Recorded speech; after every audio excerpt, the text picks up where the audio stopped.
Imagine this, a global superstar at the pinnacle of fame suddenly faces accusations so staggering they could land him in prison for life. In a federal courtroom, the walls reverberate with jaw-dropping testimony telling stories of kidnapping, forced labor arson, and sex trafficking under the guise of elaborate freak-off parties. Today we unpack the single most explosive week of the trial, breaking down the testimony that could determine his fate.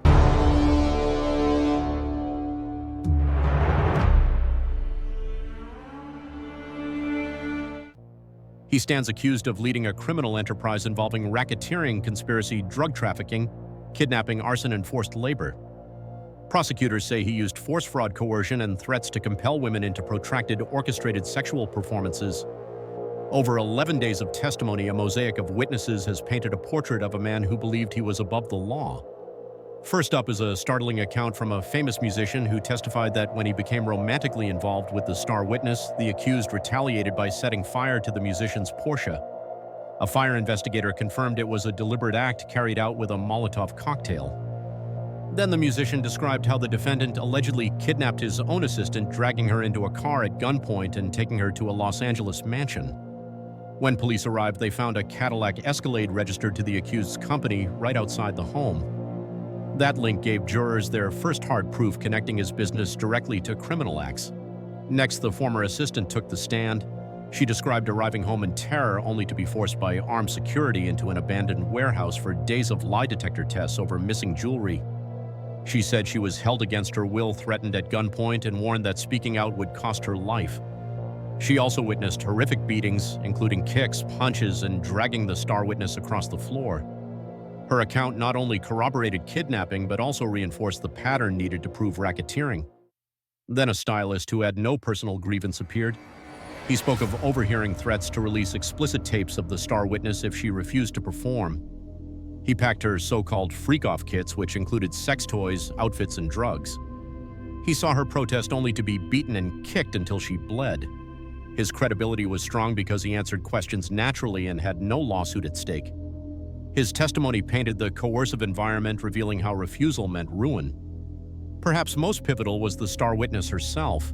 She delivered heartbreaking details of being forced into marathon performances, suffering on her menstrual cycle, enduring UTIs, and countless physical assaults. Video evidence and photos documented her injuries, while family and friends offered supporting testimony. She described total control over her career finances and relationships enforced by firearms threats and leaked tapes. She spoke of a trauma bond, a psychological prison built on fear and isolation. The defense sought to chip away at these accounts, highlighting inconsistencies such as the assistant returning to work after her ordeal or the stylist not reporting violence. They pointed to messages that seemed to encourage performances and to some consensual encounters long after the alleged assaults. Yet experts on coercion and domestic violence explained how victims under duress can appear to consent while trapped by fear and manipulation. But before we continue, we can tell you enjoy this type of content, so don't forget to subscribe to the channel and give this video a like. Make sure to turn on notifications too, so you never miss a new video.